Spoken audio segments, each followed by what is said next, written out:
ஆண்டிப்பட்டி தொகுதியில் பிரச்சாரத்தில் ஈடுபட்ட துணை முதலமைச்சர் உதயநிதி ஸ்டாலின் மீண்டும் அதிமுக அடிமை ஆட்சியை அமையவிடக்கூடாது என்று பேசியிருக்கிறார். அந்த பிரச்சாரத்தை தற்போது பார்க்கலாம்.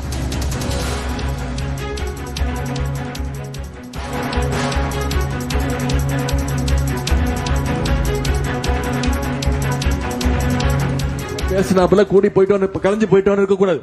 அடுத்த 24 நாட்கள் நீங்க இந்த பிரச்சாரத்தை உங்களுடைய தொகுதி முழுக்க கொண்டு போய் சேர்க்கணும். சேர்ப்பீங்களா?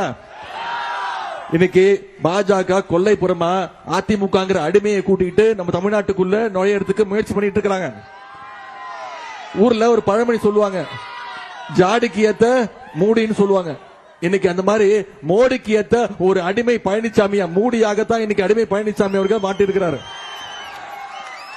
நாம முரட்டு பக்தர்கள் பார்த்திருப்போம், முரட்டு தொண்டர்கள் கேள்விப்பட்டிருப்போம். ஆனா இன்னைக்கு மோடியுடைய ஒரு முரட்டு அடிமையா எடப்பாடி பழனிசாமி அவர்கள் மாறி இருக்கிறாரு. நம்முடைய தலைவர் சொன்ன மாதிரி இந்த தேர்தல் டெல்லி வெர்சஸ் தமிழ்நாடு. அதுல தமிழ்நாடு வென்று காட்டணும்னா திமுக ஜெயிச்சு காட்டணும். பாஜக இன்னைக்கு பல்வேறு ரூபங்கள்ல வராங்க. அவங்க ஒரு டீம் இறக்கி இருக்கிறாங்க. அது தவிர பாஜக B team, C team, D team, எத்தனையோ டீம்கள் வரும். எத்தனை டீம் வந்தாலும் தமிழ்நாட்டில் சாம்பியன் திமுக தான், நம்முடைய தலைவர் தான் அப்படிங்கறத நீங்க நிரூபிச்சு காட்டணும். செய்வீங்களா?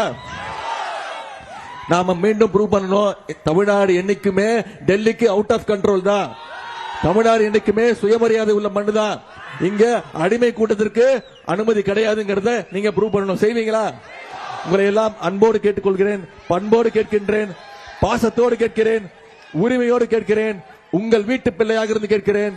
இன்னும் பெருமையா பூரிப்பா சொல்லணும்னா தலைவருடைய மகனாக இருந்து கேட்கிறேன், டாக்டர் கலைஞருடைய பேரனாக இருந்து கேட்கிறேன். உதயசூரியன் சின்னத்திற்கு வாக்களிங்கள். அண்ணன் பழனியப்பன் அவர்களை அதிகமான வாக்கு வித்தியாசத்தில் ஜெயிக்க வச்சு சட்டமன்றத்துக்கு அனுப்புங்க. செய்வீங்களா?